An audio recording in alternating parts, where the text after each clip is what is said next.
त्या ठिकाणी आपल्याला मॅग्निट्यूड अँड डायरेक्शन फाइंड करायचं current flowing through the circuit. तर या सर्किटमधून करंट किती फ्लो करत आहे तर त्याचं आपल्याला मॅग्निट्यूड अँड डायरेक्शन फाइंड करायचं. तर या ठिकाणी आपल्याला सर्किट दिलेलं आहे. या डी आणि सी या ब्रांचमध्ये 3 ओहमचा रेजिस्टन्स आहे. ए टू बी मध्ये एक पॉईंट दिलेला आहे ई पॉईंट, आणि पहिला जो रेजिस्टन्स आहे तो 1 ओहमचा आहे. त्या सेलचं EMF दिलेलं आहे 10 व्होल्ट. दुसरा जो रेजिस्टन्स आहे त्या दुसऱ्या सेलचा तो आहे 2 ओहम इतका, आणि त्याचं जे EMF आहे ते 4 व्होल्ट आहे. ए पासून बी पर्यंत दिलेलं आहे, मध्ये ई पॉईंट दिलेला आहे. ठीक आहे, तर आपल्याला करंट या ठिकाणी काय करायचं फाइंड करायचं आहे. आता याचे काही ऑप्शन्स दिलेले आहेत 4 ऑप्शन. तर त्याच्यापैकी पहिलं जे ऑप्शन आहे ए ते आहे 7/3 ampere from A to B through E. B option आहे 7/3 ampere from B to A through E. C option आहे 1 ampere from B to A through E. आणि लास्ट डी ऑप्शन आहे 1 ampere from A to B through E. तर या 4 ऑप्शनपैकी या क्वेश्चनचं correct answer काय असेल तर आपण याला सॉल्व्ह करूया आणि मग डिसाईड करूया. तर या क्वेश्चनमध्ये आपल्याला मॅग्निट्यूड अँड डायरेक्शन फाइंड करायचा करंट पूर्ण सर्किटमधून. ठीक आहे, तर या ठिकाणी आपल्याला सर्किट ऑलरेडी त्याने गिवन दिलेलं आहे. तर या ठिकाणी आपला जंक्शन दिलेला आहे ए जंक्शन. ओके, तर मी सर्वात पहिले सर्किट डायग्राम या ठिकाणी ड्रॉ करतो.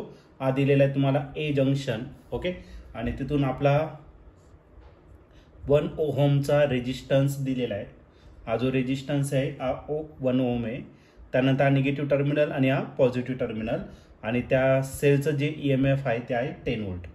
त्याच्यानंतर या ठिकाणी एक पॉईंट दिलेला आहे, त्याचं नाव ई दिलेलं आहे जंक्शनचं. त्यानंतर पुन्हा एक सेल दिलेला आहे.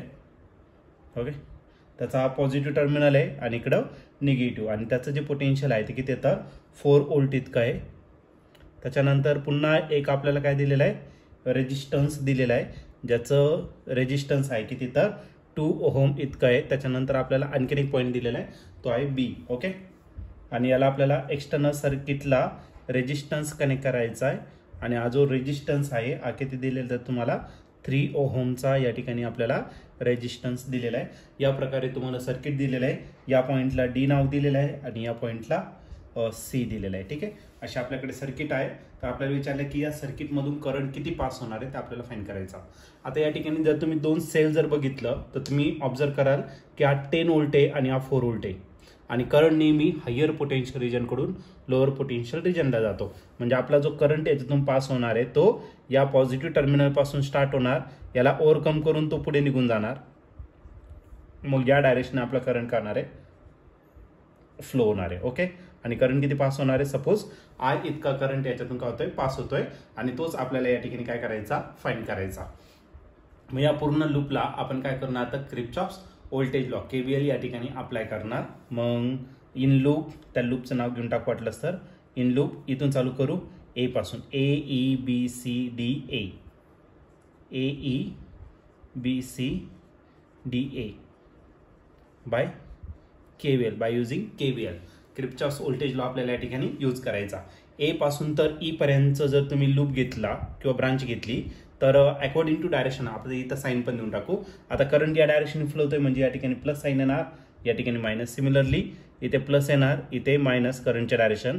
हा करंट असा चाललेला आहे म्हणजे इथं प्लस येणार, इथे मायनस. ओके, याला ऑलरेडी साईन असतं, हा मोठं लाईन प्लस असतं, हा मायनस, इकडे प्लस आहे आणि काय झाला मायनस. ओके, आपल्याकडे प्लस मायनस साईन पण आहे, मग आपल्याला किर्चॉफ्स व्होल्टेज लॉ अप्लाय करणं काय अवघड नाही. ठीक आहे, तर पहिला ब्रांच जो आहे तो ए पासून तर ई पर्यंत घ्यायचं. याचं जे लास्टचं साईन आहे तो काय आला मायनस. याच्यातून जो करंट पास होतो तो आय आणि रेजिस्टन्स 1 ओहम म्हणजे आय झाला. ओके, त्याच्या पुढे जर गेला तर हा प्लस 10 व्होल्टचा तुमचा काय आहे पोटेन्शियल आहे. Okay, 10 volt. त्याच्या पुढे जर गेला तर पुढची जी ब्रांच आहे EB, ई पासून तर बी पर्यंत जर घेतं यातलं लास्टचं साईन मायनस आहे, तो झाला -4 व्होल्ट. त्यानंतर इथे पण मायनस साईन आहे, 2 ओहमचा रेजिस्टन्स आहे आणि करंट किती तर आय इतका. त्याच्या पुढे जर गेला तर पुढचा ब्रांच आहे BC मध्ये काही कनेक्ट केलेलं नाही. नेक्स्ट ब्रांच आहे CD, C2D लास्टचं साईन आलं मायनस, रेजिस्टन्स आहे 3 ओहमचा आणि करंट आय इतका फ्लो होतोय. ओके, CD झाला. आता लास्ट DA मध्ये काहीच नाही कनेक्ट केलेलं, म्हणजे सगळ्यांची जी सम आहे ती किती येणार आहे 0 येणार आहे. ओके, आय एका बाजूला घेऊ, -I -2I किती झाला -3I, परत -3I किती झाला -6I. ओके, आणि +10 -4 किती झाला 6 इज इक्वल टू 0. ओके, हा -6i इकडे काय होणार आहे +6i. मग आपलं काय आलं 6i इज इक्वल टू 6. मग आपला जो करंट असणार आहे आय तो किती असणार तर 1 एम्पियर एवढा करंट याच्यातून पास होणार आहे. ठीक आहे, मग जो करंट काही फ्लो होणार आहे तो किती असणार 1 एम्पियर. आता 1 एम्पियरचे दोन ऑप्शन आहे, सी आणि डी असे दोन ऑप्शन आहे 1 एम्पियर. पण 1 एम्पियर सी ऑप्शन दिलेलं आहे तुम्हाला फ्रॉम ए टू बी.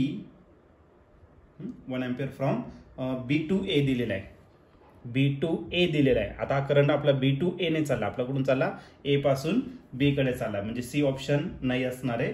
आणि थ्रू ई मधून, ओके, बी पासून ए कडे जाणार ई मधून पासून, ते डायरेक्शन त्याचे चुकीचे आहे.